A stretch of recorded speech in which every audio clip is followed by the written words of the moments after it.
Let's work the pinch round on Gnumpkin and Gnettle. It may look a little intimidating or over fussy, but really it's just me trying to mark things really clearly so you don't have to squint and guess, but know for sure you're doing the right thing. We're going to be taking these 3 stitches that we've purled and then marked with removable stitch markers, and we're going to be knitting them together with stitches in this round to just pinch them together and force this to bend a little bit. The round starts with us knitting 5 stitches, so let's do that. There are 2 ways to work this, and I will show you both of them. We have worked 5 stitches, and now we're going to remove this marker. You can either remove it now or once you've picked it up. So if you want to use it to really show you which stitch it is, you would be scooping that purl bump onto your needle from the top, and then place it on your left needle and knit those 2 stitches together. Like that. So we've got a purl bump marked by our stitch marker. I'm going to scoop that purl bump onto my needle from top to bottom so that it's oriented properly. Now I can remove that needle or that stitch marker, put that stitch up on my left needle tip, knit those 2 together. I'm going to obviously have to slip a marker now. And then we've got our 3rd and final purl bump here, so I'm going to come down, I'm going to scoop that up. Once I have it on my needle, I can remove the stitch marker. Now that I've picked up that purl bump, I can put it onto my left needle tip and knit those 2 stitches together.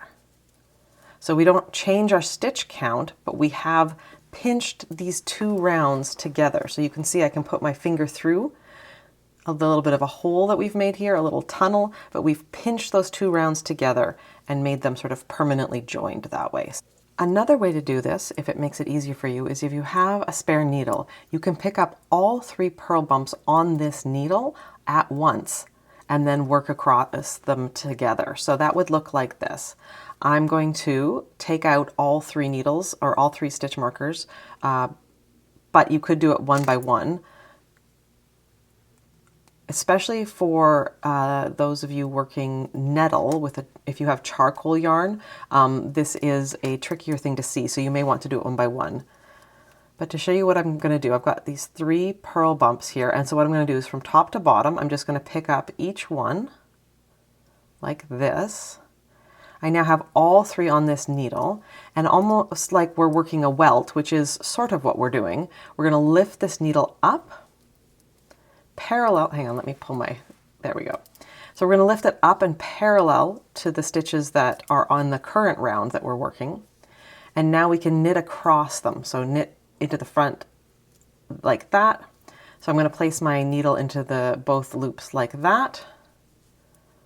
Then I'm going to knit them together across the 2 needles. Pull both of those off their needle and work again. Knit through both of those, pull the yarn through. Now I'm going to need to slip this marker and then the last purl bump here on this front needle and work them as a knit 2 together off of both needles. So depending on what's easier for you, both of those alternatives exist and help you just pinch those 3 stitches together. It won't look like much right now, but once we've knit a little bit more, you'll see what's happening with us having pinched those 2 rounds together. So hope that helped clarify things and you're enjoying yourselves working this part of Gnettle and Gnumpkin.